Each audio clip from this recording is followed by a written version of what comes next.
नमस्कार भाई सभी को एक बार फिर से आपका हार्दिक स्वागत है आपके अपने YouTube चैनल जीके बाय मोहित पर। आज की वीडियो में हम एक नए सब्जेक्ट की शुरुआत करने जा रहे हैं, हिंदी। ये बहुत ही इम्पोर्टेंट सब्जेक्ट है और ग्रुप डी में 15 मार्क्स की आती है हिंदी। और ये जो क्लास है HSC CET mains Haryana group D, Haryana police constable सभी के लिए महत्वपूर्ण है।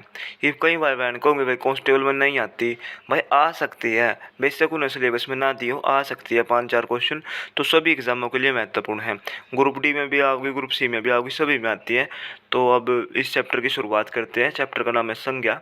वीडियो बढ़िया लग गए तो चैनल ने सब्सक्राइब कर दियो, वीडियो लाइक कर दियो, कमेंट करके जरूर बताया करो कि इतना आपने हमारी क्लास कैसी लगा भाई, आप सभी को मेरी क्लास कैसी लगती है। अब चलते हैं चैप्टर की तरफ। चैप्टर का नाम है संज्ञा। ठीक है, संज्ञा क्या होती है देखो, किसी व्यक्ति, वस्तु, प्राणी, स्थान, गुण, दशा, अवस्था तथा भाव के नाम को संज्ञा कहते हैं।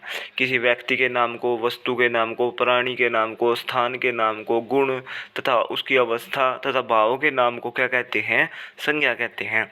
संज्ञा शब्द का अर्थ क्या है? नाम। ठीक है, सम प्लस ज्ञान का अर्थ ठीक तरह से ज्ञान करवाना। अब वस्तु क्या होती है, मतलब जैसे यहाँ पे बोला कि किसी वस्तु, वस्तु मतलब जैसे पंखा, मेज, पुस्तक, कुर्सी आदि। प्राणी मतलब जैसे पशु, पक्षी, मछली, गाय, कृष्ण आदि। स्थान नगर, गांव, मोहल्ला, बहरोड, दिल्ली आदि। गुण मतलब दशा, अवस्था, बचपन, बुढ़ापा, सौंदर्य, सर्दी, गर्मी आदि। ठीक है, अब संज्ञा के 3 वेद होते हैं।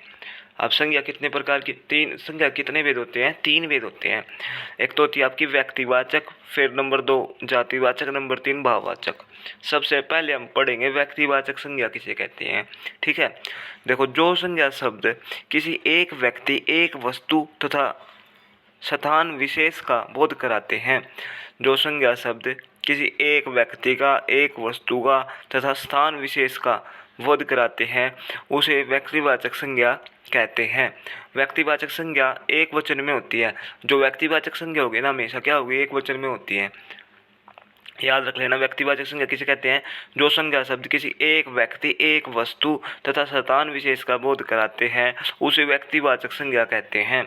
व्यक्तिवाचक संज्ञा एक वचन में होती है। अब देखो, एक वचन का मतलब जैसे स्त्री पुरुषों के नाम। ठीक है, स्त्री पुरुषों के नाम जैसे राधा, कृष्ण, रहीम, ये हमेशा एक ही है। राधा एक ही है, कृष्ण एक ही है, रहीम एक ही हुए हैं अभी तक। ठीक है, नदियों के नाम जैसे चंबल है, माई है, लूनी है, ये नदी एक ही है, नू तो नहीं है भाई।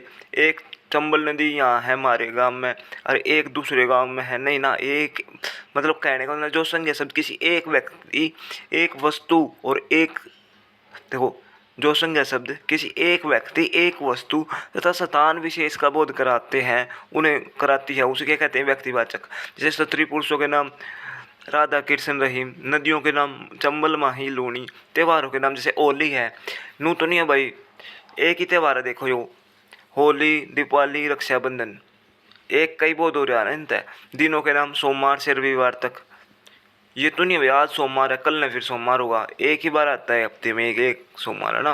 तो दिनों के नाम से सोमवार से रविवार तक। नगरों के नाम से दिल्ली, अजमेर, जयपुर। अब दिल्ली देख ले, एक ही तो है, एक वचन ही तो है दिल्ली, क्योंकि एक ही है। देखो, नू तो नहीं भाई 2-2 दिल्ली बन रही है, 4-4 दिल्ली बन रही है, नहीं ना। तो नगरों के नाम से दिल्ली, अजमेर, जयपुर। पर्वतों के नाम विंध्याचल, अरावली, हिमालय। महीनों के नाम जनवरी, फरवरी, मार्च। ठीक है, और देशों के नाम भारत, पाकिस्तान, श्रीलंका। नू तो नहीं है भाई 2-2 3-3 पाकिस्तान है, एक ही है ना, तो एक ही भारत है, तो भारत, पाकिस्तान, श्रीलंका। तो ये क्या थी? व्यक्तिवाचक संज्ञा थी भैया। अब इसकी पहचान देख लो, पहचान कर लो। व्यक्तिवाचक संज्ञा शब्दों की पहचान क्या है? व्यक्तिवाचक संज्ञा शब्दों का बहुवचन नहीं बनाया जाता। इनका क्या नहीं कर सकते हम? व्यक्तिवाचक संज्ञा का बहुवचन नहीं बनाया जाता, उसे शब्द में व्यक्तिवाचक संज्ञा होती है। व्यक्तिवाचक संज्ञा शब्दों का क्या नहीं किया जा सकता? बहुवचन नहीं बनाया जाता, उसे शब्द में जिसका बहुवचन नहीं बनाया जा सकता, उसमें उस शब्द में क्या होगा? व्यक्तिवाचक संज्ञा होती है। जैसे चंबल, अजमेर, भारत, हिमालय। ठीक है, व्यक्तिवाचक संज्ञा शब्द अपने आप में एक का बोध कराते हैं, मतलब ये अपने आप में एक का ही बोध कराते हैं, और जिस शब्द का वर्गीकरण नहीं कर सकते, जिसको हम बांट नहीं सकते, उसमें व्यक्तिवाचक संज्ञा होती है। जैसे पृथ्वी है, एक कई बोध हो रहा है, सूर्य है, राम है, कृष्ण है, सीता है, राधा है इत्यादि। ये सब क्या है, व्यक्तिवाचक संज्ञा की पहचान है। अब जातिवाचक संज्ञा किसे कहते हैं? जो संज्ञा शब्द किसी व्यक्ति, वस्तु तथा स्थान के संपूर्ण जाति, वर्ग या समुदाय का बोध कराते हैं। जो संज्ञा शब्द किसी व्यक्ति, वस्तु तथा स्थान के संपूर्ण जाति, वर्ग, ठीक है, संपूर्ण जाति, वर्ग या समुदाय का बोध कराते हैं, उसे जातिवाचक संज्ञा कहते हैं। ये बहुवचन में रहती है। इसकी पहचान क्या है? ये बहुवचन में रहती है जातिवाचक संज्ञा, ठीक है। जैसे कवि, पुस्तक, नगर, स्त्री, पुरुष, सब्जी, नगर, देखो कवि, पुस्तक, नगर, स्त्री, पुरुष, सब्जी, नगर, गांव, नदी, लेखक, पशु, पक्षी, कोचिंग, विद्यालय, देश, ये सारे जातिवाचक संज्ञा के उदाहरण हैं। अब यहाँ पे देखो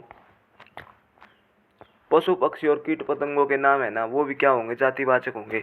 जैसे शेर, कबूतर, मोर, बंदर, ऊंट, गाय, बकरी, भैंस, मधुमक्खी, टिड्डी, मोर, तोता, कौवा, गाय, घोड़ा, मकड़ी, तितली, चिट्टी, चींटी, मच्छर इत्यादि। मतलब पशु, पक्षियों और जो कीट पतंगों के नाम वो भी क्या होंगे? आपके जातिवाचक होंगे। वस्तुओं के नाम जैसे पंखा, मेज, घड़ी, बोतल, टोकरी, फ्रिज, कील, पेन, बाल्टी, टोपी, चाबी, ताला, मटका, कलम, कंप्यूटर, ये भी आपके जातिवाचक संज्ञा होगी, ठीक है। प्राकृतिक आपदाओं के नाम है जैसे भूकंप है, ज्वालामुखी है, तूफान है, आंधी है, हिमस्खलन है, और भाई बाढ़ है, सुनामी है, ठीक है। ये भी क्या होंगे? जातिवाचक संज्ञा होगी। पदों के नाम जैसे सचिव हो गया, राष्ट्रपति हो गया, प्राचार्य हो गया, अध्यापक हो गया, लेखक हो गया, राज्यपाल हो गया, कुलपति हो गया, तहसीलदार हो गया, प्रोफेसर हो गया, ये भी क्या है? आपके जातिवाचक संज्ञा है। ओढ़ने, पहनने, बिछाने वाले वस्त्रों के नाम जैसे ओढ़ने, पहनने और बिछाने वाले कौन कौन से? जैसे साड़ी हो गया, पहनने का है साड़ी, कमीज होगी, पहनने की है चद्दर, चश्मे, बनियान, धोती, रुमाल, बैलेट, रिजाई, कंबल इत्यादि, ये भी क्या है? आपके जातिवाचक संज्ञा है। फलों, सब्जियों, फूलों के, देखो फलों, सब्जियों, फूलों के नाम जैसे अंगूर, केला, संतरा, आम, सेब, पपीता, अमरूद, अनानास, गोभी, धनिया, प्याज, टमाटर, लौकी, गाजर, आलू, मूली, सूरजमुखी, गेंदा, गुलाब इत्यादि, ये भी क्या है? आपके जातिवाचक संज्ञा है। खाने पीने की वस्तु होगी जैसे दूध है, रोटी है, घी है, चीनी है, लस्सी है, चाय, शक्कर, चावल, बर्फी, रसगुल्ला, जलेबी इत्यादि, ये भी आपके जातिवाचक संज्ञा है। सवारी करने वाले साधनों के नाम जैसे गाड़ी, बस, कार, मोटरसाइकिल, रिक्शा, बैलगाड़ी, हवाई जहाज, रेलगाड़ी इत्यादि, ये भी क्या है? आपके जातिवाचक संज्ञा है। अनाजों के नाम जैसे सरसों, जौ, चना, बाजरा, ज्वार इत्यादि, ये भी आपके जातिवाचक संज्ञा है। अब जातिवाचक संज्ञा शब्दों की पहचान क्या है वो देख लो। जातिवाचक संज्ञा शब्दों का बहुवचन बनाया जाता है। ये क्या होंगे? बहुवचन इनका बनाया जा सकता है। व्यक्तिवाचक संज्ञा का बहुवचन नहीं बनाया जा सकता, लेकिन जातिवाचक संज्ञा का क्या है? बहुवचन बनाया जाता है। उसमें जातिवाचक संज्ञा होती है जिनका बहुवचन बनाया जाता है, ठीक है। जैसे नदी, नगर, पर्वत, पहाड़, गाय, शहर इत्यादि। जिस शब्द में समूह, वर्ग या जिस शब्द का वर्गीकरण कर सकते हैं, ठीक है, जिस शब्द में समूह, वर्ग या जिस शब्द का हम वर्गीकरण कर सकते हैं उसमें जातिवाचक संज्ञा होती है। जैसे छात्र है, अध्यापक है, विद्यालय है, नारी है, पुरुष, पुरुष, पशु, पक्षी इत्यादि। अब जातिवाचक संज्ञा के दो भेद होते हैं, एक होते हैं द्रव्यवाचक और दूसरा है आपका समुदायवाचक। द्रव्यवाचक पढ़ लेते हैं पहले। द्रव्यवाचक मतलब पदार्थवाचक, जैसे जो संज्ञा शब्द किसी द्रव पदार्थ का बोध कराते हैं, मतलब जिस टाइम हमने किसी द्रव पदार्थ का बोध होगा, ज्ञान होगा, उसे द्रव्यवाचक संज्ञा कहते हैं। ये एक वचन में होती हैं जो द्रव्यवाचक संज्ञा होती है। जैसे सोना है, द्रव्यवाचक है, चांदी है, दूध है, चाय, पानी, घी, तेल, पीतल, लोहा, ये क्या है? द्रव्यवाचक है। फिर हम दूसरा है इसका जातिवाचक संज्ञा का दूसरा प्रकार है समुदायवाचक। समुदायवाचक क्या होगा? जो संज्ञा शब्द किसी समूह का बोध कराते हैं उसे क्या है? समुदायवाचक संज्ञा कहते हैं। जो किसी समूह में रहे, ये एक वचन में रहती है। जैसे परिवार है, अब गुच्छे में रव है तो समुदाय में ही तो रव है परिवार भी, है ना, जिसमें एक साथ घने आदमी रहते हो। जो संज्ञा शब्द किसी समूह का, एक समूह में रहते हो, समूह का बोध कराते हैं, उसे समुदायवाचक संज्ञा कहते हैं। ये एक वचन में रहती हैं। जैसे परिवार, पुलिस, गुच्छा, मंडल, ढेर, वृंद, गिरोह, दस्ता, संसद, दरबार, सेना, दल, मेला और झुंड, भीड़, सभा, जनता, ठीक है। जो संज्ञा शब्द किसी समूह का बोध कराते हैं। देखो ये सारे समूह का बोध करवाएं, जिसे समुदाय वाचक संज्ञा कहते हैं। ये सारे समूह का बोध कराते हैं।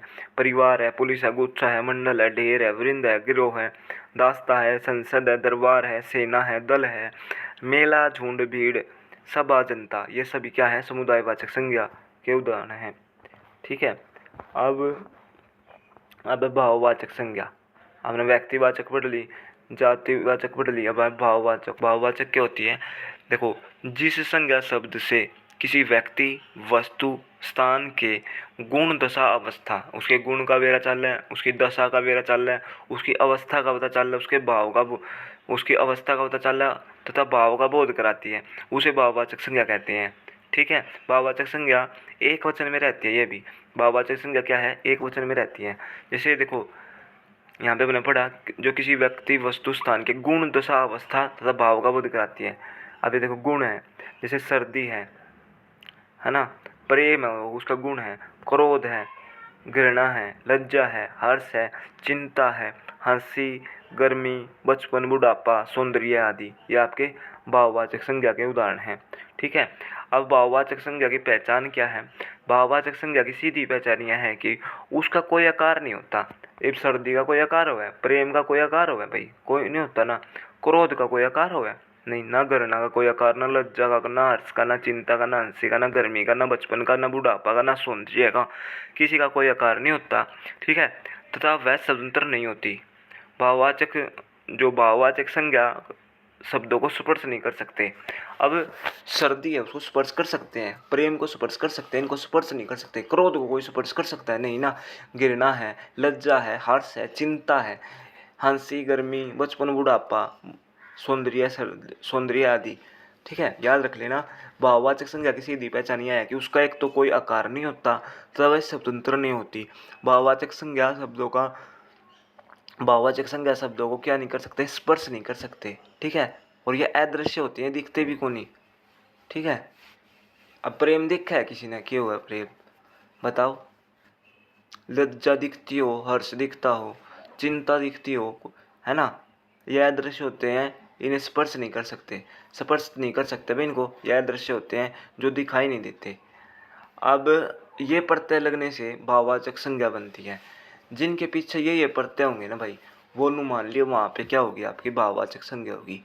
जैसे कुछ प्रत्यय हैं, जैसे पहला है ता, तव, पन, ए, ये, आई, आवा, आपा, ई, आस, आवट, आहट, इक आदि। ये प्रत्यय जिस पे लग जाओगे वो भाववाचक संज्ञा ये प्रत्यय लगाने से भाववाचक संज्ञा बनती है। जैसे ईमा, देखो यहाँ पे एग्जाम्पल देखो। ईमा प्रत्यय जैसे काली माँ, लाली माँ, गरिमा, ये भाववाचक संज्ञा है। आवट प्रत्यय लगने से मिलावट है, लिखावट है, सजावट है। ठीक है। आपा जैसे बुढ़ापा, मोटापा, पन जैसे बचपन, लड़कपन, आटा प्रत्यय लगाने से जैसे खराटा, फराटा। आवा जैसे पछतावा, चढ़ावा, ये प्रत्यय लगाने से क्या होगा? आपकी भाववाचक संज्ञा बनती है। तब जैसे गुरु तब मनुष्य तब। आहट टकराहट, चिकनाहट। आई लिखाई, बुराई। आस मतलब मिठास, खटास। जैसे ई प्रत्यय लगने से नौकरी, भक्ति, चोरी। ता जैसे मानवता, पशुता, हंसता। लास्ट में ता आ रहा है तो ता प्रत्यय हो गया। अब है भाववाचक संज्ञा को बहुवचन बनाया जाए तो वह संज्ञा जातिवाचक संज्ञा कहलाती है। जैसे कोई भाववाचक संज्ञा है, अगर उसका अब भाववाचक संज्ञा है, ठीक है, अगर उसको हम बहुवचन में परिवर्तित कर देंगे तो वो क्या बन जाएगी? जातिवाचक। ठीक है। भाववाचक संज्ञा शब्दों को जातिवाचक संज्ञा के रूप में प्रयोग। ठीक है। अब जो भाववाचक संज्ञा है उसको जातिवाचक संज्ञा शब्दों के रूप में कैसे प्रयोग होता है वो देख लेते हैं। जैसे भाववाचक संज्ञा शब्दों का प्रयोग एक वचन में होता है। अभी हमने पढ़ा है कि जो भाववाचक संज्ञा है वो हमेशा क्या रहेगी? एक वचन में रहेगी। परंतु जब भाववाचक संज्ञा शब्द बहुवचन में परिवर्तित होते हैं, जब भाववाचक संज्ञा शब्द क्या होगा? बहुवचन में परिवर्तित होंगे, प्रयुक्त होंगे। ठीक है। जब भाववाचक संज्ञा शब्द बहुवचन में प्रयुक्त होते हैं तब क्या बन जाता है? जातिवाचक संज्ञा। ठीक है। जैसे बुराई से बुराइयाँ, जैसे बुराई है, ये एक वचन में था बुराई, अब बुराइयाँ बन गया तो ये क्या हो गया? बहुवचन हो गया। ठीक है, तो ये क्या हो गया, भाववाचक संज्ञा से जातिवाचक संज्ञा में परिवर्तित हो गया। आप कुछ इसके एग्जाम्पल देख लेते हैं, जैसे बुराई से बुराइयाँ। समाज में अनेक बुराइयाँ व्याप्त हैं। पढ़ाई से पढ़ाइयाँ, पढ़ाई एक वचन था, भाववाचक था, और वो बहुवचन में बन गया, पढ़ाई से पढ़ाइयाँ बन गया, तो ये जातिवाचक में परिवर्तित हो गया। गरीब लोगों के बच्चों को पढ़ाइयाँ मार देती हैं। दूरी से दूरियाँ, जैसे कभी कभी दूरियाँ समाज में लोगों को अलग करती हैं। ऊंचाई से ऊंचाइयाँ, ऊंचाइयाँ नापनी है तो पर्वतों की सैर करो। जैसे बुराइयाँ, पढ़ाइयाँ, दूरियाँ, ऊंचाइयाँ, इनमें जो है ये जातिवाचक संज्ञा का प्रयोग हुआ है।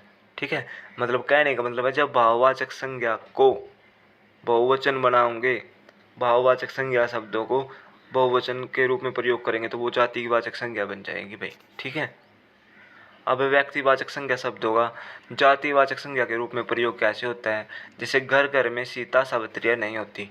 अब ये व्यक्तिवाचक संज्ञा थी, व्यक्तिवाचक संज्ञा शब्दों का जातिवाचक संज्ञा के रूप में प्रयोग देख लेते हैं, जैसे घर घर में सीता सावित्री नहीं होती। ठीक है, अगला एग्जाम्पल देख लेते हैं एक बार। जयचंदों के कारण हमारा स्वतंत्रता आंदोलन सफल नहीं हो पाया था। आज हर घर में रावण बैठा है, तो सीता सावित्रियाँ जयचंद रावण में क्या है, जातिवाचक संज्ञा का प्रयोग हुआ है। अब अगला है जातिवाचक संज्ञा शब्दों का व्यक्तिवाचक के रूप में प्रयोग कैसे होता है। ठीक है, मालवीय जी ने हिंदू विश्वविद्यालय की स्थापना की। गांधी जी ने पूरे विश्व का रास्ता दिखाया। पंडित जी देश के प्रथम प्रधानमंत्री थे। तो मालवीय जी, गांधी जी, पंडित जी में व्यक्तिवाचक संज्ञा है जो एक वचन में रहती है। देखो, मालवीय जी, इनका बहुवचन नहीं बना सकते। गांधी जी, पंडित जी, ठीक है, इनमें सारों में क्या हुआ है, व्यक्तिवाचक संज्ञा का प्रयोग हुआ है। अब विशेषण शब्दों का जातिवाचक संज्ञा के रूप में प्रयोग कैसे होता है, जैसे छोटों को छोटा मत समझो, बड़ों का आदर करो, अच्छों की संगति करो। ठीक है, छोटों बड़ों व अच्छों में क्या है, ये जातिवाचक संज्ञा का प्रयोग हुआ है। अब जातिवाचक संज्ञा से भाववाचक संज्ञा कैसे बनती है, जैसे जातिवाचक है भ्रातृ, इसका बन जाएगा भ्रातृत्व। ठीक है, बच्चा है आपका जातिवाचक। अब इसका बचपन बन गया, बच्चा बचपन, बचपन होता है हमेशा भाववाचक, जिन्हें स्पर्श नहीं कर सकते, देख नहीं सकते। पिता पितरत्व, रांड रंडापा, बूढ़ा बुढ़ापा, मनुष्य मनुष्यता, दास दासता, डाकू डाका। मतलब ये जो इधर के है ना, जैसे भ्रातर है, बच्चा है, पिता है, रांड है, बुढ़ापा है, मनुष्य है, दास है, डाकू है, लड़का है, मित्र है, ये तो है आपके जातिवाचक। और इस तरफ के जो भ्रातृत्व बना, बच्चा से बचपन बना, यह आपके है जातिवाचक। जैसे मित्र मित्रता, प्रभु प्रभुता, वकील वकालत, विभु वैभव, माता मातृत्व, नौकर नौकरी, शिशु शैशव, बच्चा बचपन, गुरु गौरव। ठीक है, अब सर्वनाम से भाववाचक संज्ञा कैसे बनती है, जैसे अपना है, अपना क्या है, सर्वनाम है, अपनापन बन गया, तो ये क्या है, भाववाचक बन गई। आप आपा, पराया परायापन, सब सब तब, मम ममता। ठीक है, आगे बढ़ जाते हैं। निज निज तव, सर्व सर्व सर्वस्व। ठीक है, विशेषण से भाववाचक संज्ञा, जैसे लाल है, लाल शब्द क्या है, विशेषण है, तो लाल से लाली, लाल से लाली बना तो विशेषण से भाववाचक संज्ञा बन गई। समृद्ध से समृद्धि, लघु से लघुता, पंडित से पंडित, मोटा से मोटापा, गर्म से गर्मी, आलसी से आलस, वीर से वीरता, मधुर से मधुरता, काला कालिमा, सुंदर सुंदरता, चंचल चंचलता, सरल सरलता, खट्टा खट्टापन, विनम्र विनम्रता, चतुर चतुराई, मीठा मिठाई, कठोर कठोरता, अच्छा अच्छाई, गरीब गरीबी, अमीर अमीरी, सुंदर सुंदरता। ठीक है, अब क्या है, आगे चलते हैं। जैसे सफ़ेद सफ़ेदी, स्वस्थ सवा देख स्वस्थ स्वास्थ्य, चंचल चंचलता, सर्द सर्दी, छोटा छूटपन, पीला पीलापन। ठीक है, अब अवयव से भाववाचक संज्ञा कैसे बनती है, अवयव जैसे ऊपर ऊपरी, धिक धिक्कार, नीचे नीचाई, निकट निकटता, भीतर भीतरी, दूर से दूरी, समीप से समीप सामीप्य, और शीघ्र से शीघ्रता। ठीक है, अब क्रिया से भाववाचक संज्ञा, जैसे क्रिया है, उलझना क्या है, क्रिया है, तो उलझना का उलझाव बन गया, तो क्या बन गया, भाववाचक। थकना थकावट, खोजना खोज, उड़ना उड़ना क्रिया है, उड़ान बन गया तो भाववाचक बन गया। लिखना लिखाई, बनना बनाना बनावट, हंसना हंसी, और सजना सजावट। तो ये था आपका भाई बहुत ही प्यारा टॉपिक है, इसका नाम था संज्ञा। अगर आपने वीडियो बढ़िया लगे तो चैनल सब्सक्राइब कर दियो, वीडियो लाइक कर दियो। जय हिंद, जय भारत।